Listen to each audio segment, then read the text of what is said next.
Hola, queridas chicas, queridos chicos. Bueno, yo les di un trabajo sobre algunos conceptos de política educativa que tenían que ir pensando con ustedes mismos y con compañeros, con un grupo, etc.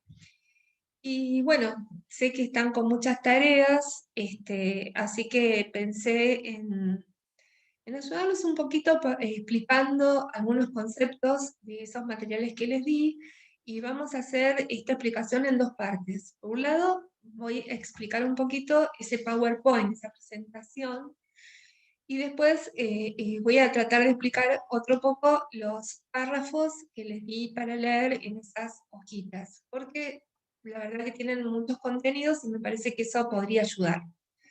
Bueno, voy a compartir la pantalla. eh, Y vamos a buscar entonces el PowerPoint que les pedí. Bien, ahora ya estamos compartiendo la pantalla. Vamos entonces a presentación con diapositivas. ¿Sí? A ver si me hace caso. Ahí está, desde el principio. Perfecto. Bueno, nosotros tenemos la ley vigente de la provincia, que es la ley 13.688, que es del año 2007, como bien lo saben.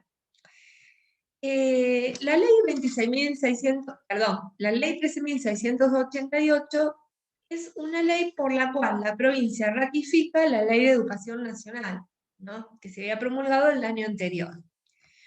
Y a la vez que surge esta ley, se dicta a la vez, en el mismo momento, que fue todo en octubre de 2007, un documento que contiene como los fundamentos de la ley. Si bien la primera parte de la ley tiene los fundamentos, este documento se explaya mucho más.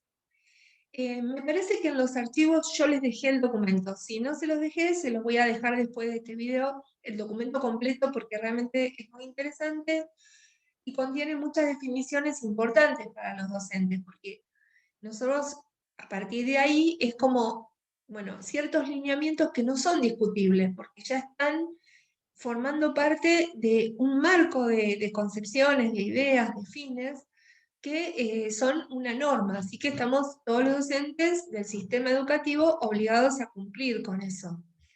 Por eso es importante que ustedes lo sepan. Bueno, acá tienen el número de resolución. Bueno, acá tenemos, ¿de qué se trata este documento? Este documento lo que se trata es que define ciertos conceptos que pertenecen a los fundamentos de los actos educativos que vamos a estar haciendo, incluso este que estoy haciendo yo, ¿no? Entonces dice que va a explicitar concepciones filosóficas, ¿no? Como podemos ver, la idea de sujeto de derecho, la idea de Estado, la idea de conocimiento, la idea de autoridad, epistemológicas, porque epistemológico se refiere a los fundamentos científicos, ideológicos, porque se refiere a un sistema de valores, de ideas que se asumen como importantes, como por ejemplo podría ser el respeto por la diversidad, el combate contra la desigualdad, bueno, y algunas cosas que vamos a ir viendo a medida que avancemos en el documento. Y por supuesto, concepciones que son éticas, como pensar en la dignidad de la persona, políticas, con la idea que se tiene acerca del Estado, de la educación como un derecho que el Estado tiene que garantizar, y todo eso va a dar fundamento a la ley de educación. Y hay un error de tipeo. Bueno, ¿para qué la educación pública, no? Es decir, la educación del pueblo, la educación de todos los ciudadanos. El primer fundamento es que es para construir una sociedad justa. ¿Qué significa una sociedad justa? Bueno, podemos decir muchas cosas sobre eso, ¿no? Pero podríamos decir que en una sociedad justa, todos los miembros de esa sociedad tienen lo que merecen. Un concepto que se refiere al merecimiento va a ser justamente el concepto de los derechos. Es decir, en una sociedad justa todas las personas tienen garantizados sus derechos, ¿no? Ahora, ¿por qué la educación y la construcción de una sociedad justa? Y porque la educación justamente lo que nos va a formar es justamente en aquello que nos corresponde, en nuestros derechos, en la conciencia de nuestros derechos, en la necesidad de defenderlos y en la necesidad de luchar por los derechos, en la necesidad de ayudar a los demás, de reconocer la dignidad de los demás, de reconocer y luchar contra la injusticia. Todo eso ocurre en un espacio educativo y tiene que ocurrir en la educación pública. ¿Para qué la educación pública? Otro concepto, para reafirmar la soberanía y la identidad nacional. ¿Qué es la soberanía? Bueno, la soberanía es el poder que tenemos los ciudadanos de incidir en las normas que a nosotros nos están rigiendo, ¿sí? Y la soberanía la tiene también un gobierno cuando toma decisiones, porque un gobierno representa la voluntad de los ciudadanos, porque lo votamos, ¿no? En una democracia, nosotros sabemos que lo que vota la mayoría es aquello que es legítimo como gobierno, ¿no? Entonces, soberanía significa tener la capacidad de tomar decisiones y hacerlas cumplir, ¿no? Y también los ciudadanos somos soberanos, y eso tenemos que se reafirma en la educación, porque en la educación que nos enseñan a que este territorio, este país, con sus recursos, con su gente, es nuestra responsabilidad y somos nosotros los que vamos a decidir sobre cómo se distribuyen los bienes, sobre su industrialización, sobre su sistema de trabajo, sobre nuestras fronteras, sobre nuestras riquezas naturales, sobre endeudarnos o no, sobre nuestro propio desarrollo. Es por eso que de eso se trata la soberanía, ¿no? De ese poder que tiene la ciudadanía en su conjunto para decidir su futuro, para decidir lo que quiere hacer.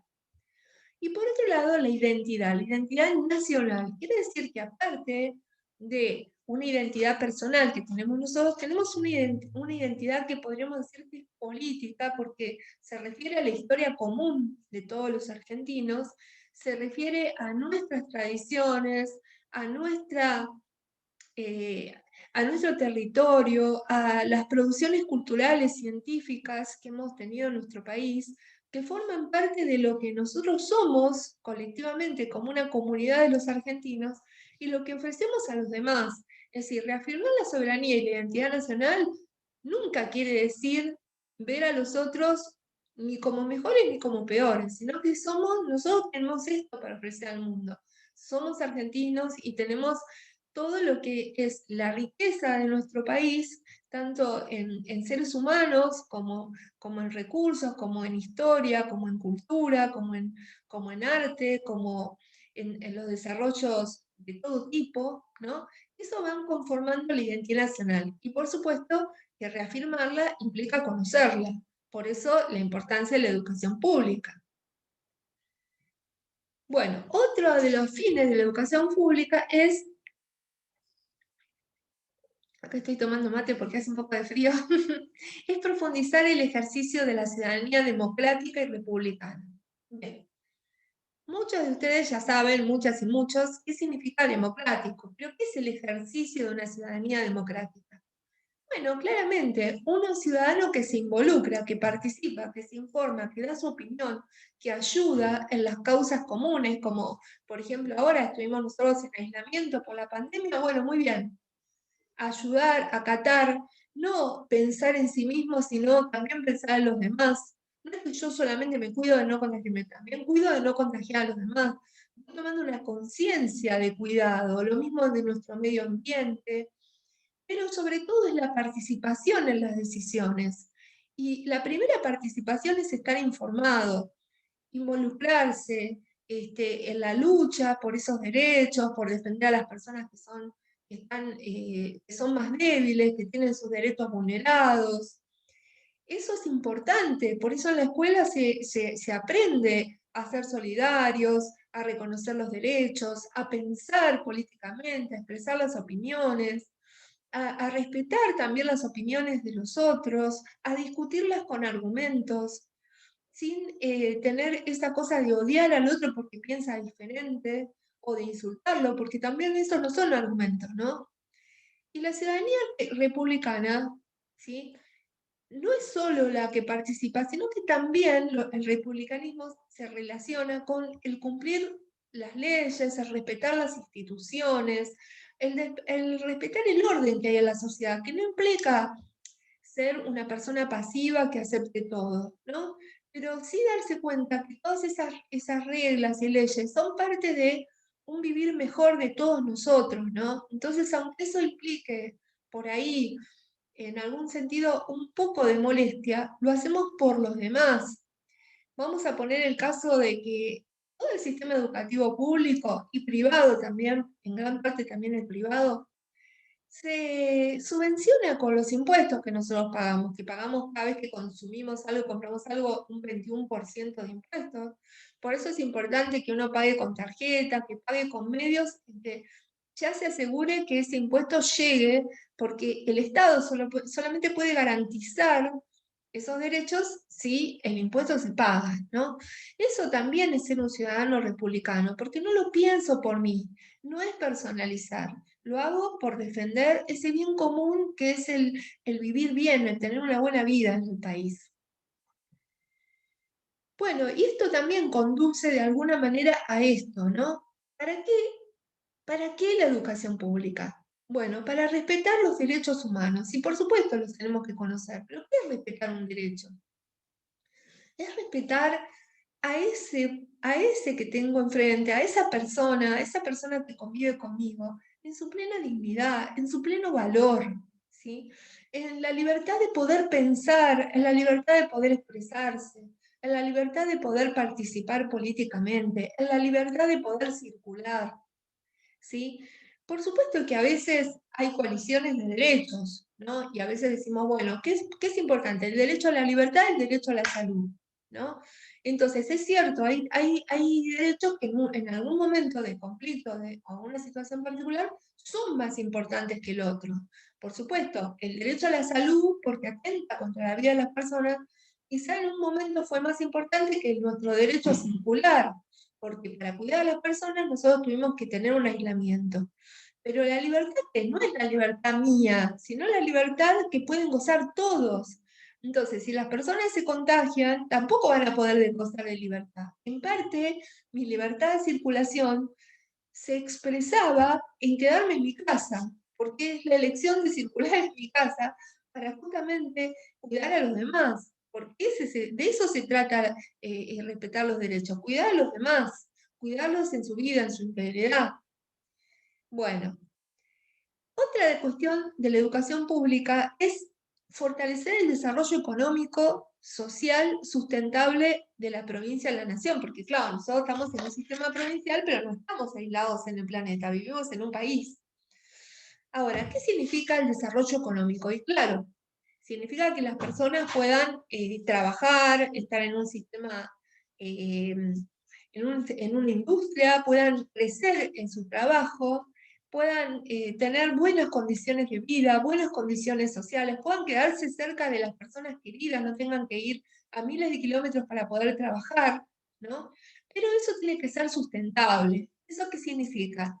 Tiene que ser un trabajo donde sea posible que otros trabajen también, y a la vez que no contamine el ambiente de tal manera que después no sea posible trabajar por eso, porque si yo trabajo en una empresa que tira todo lo que es sus efluvios, ahora no me sale la palabra, ¿no? Pero sus desechos industriales a las cuencas, que a su vez alimentan barrios, alimentan ciudades, entonces eso no es sustentable, no solamente que es un delito y estoy atentando, ¿no? Sino que tampoco es sustentable para que el trabajo siga, ¿no? Entonces, esta idea de que está bien trabajar, hay que industrializar, pero tiene que ser algo que sea posible, que continúe y mejore en el tiempo, ¿no? Muchas empresas que son altamente contaminantes a veces se van a países, a veces no hay trabajo porque nuestro país, por ejemplo, es muy rígido y debería serlo con las cuestiones de tener a los empleados en blanco, que las empresas no contaminen, que cumplan con las normas que deben cumplir para que algo sea sustentable, ¿no? Es decir, no se trata, bueno, pasa por supuesto con el tema de las minerías, que hay tanta problemática, porque ¿qué se trata? De tener ganancias pero después, ¿cómo queda esa región? ¿Cómo quedan esas montañas? ¿Cómo queda esa ciudad? ¿Cómo quedan esas aguas? ¿No? Así que todo esto vuelve sobre la idea de que es necesaria una ciudadanía crítica, participativa, políticamente comprometida, y eso solo se enseña con la educación. Porque es cierto que en unas casas esto está presente, pero donde realmente va a estar presente reflexivamente, con fundamentos, es en las aulas, y por eso nos estamos formando. Bueno, algo muy importante en esta ley, que vuelve de alguna manera sobre lo mismo que estábamos diciendo, es la idea de que los niños, y acá se entiende al niño desde el momento de la concepción hasta los 18 años, nuestra Constitución lo entiende así, ¿no? Como sujeto de derecho, ¿sí? Esto es como alguien que tenga todos sus derechos, y no como persona que va a tener sus derechos a futuro, no, los tiene ahora, en el presente, ¿no? Y además puede ejercerlos. Entre ellos es el derecho a la palabra, es el derecho a ser cuidado, es el derecho a ser escuchado. Todo eso forma parte entonces de esta idea. Bueno, voy a cerrar en este momento porque hay una interferencia y continúo en el segundo video. Si puedo dejar de grabar, ¿verdad?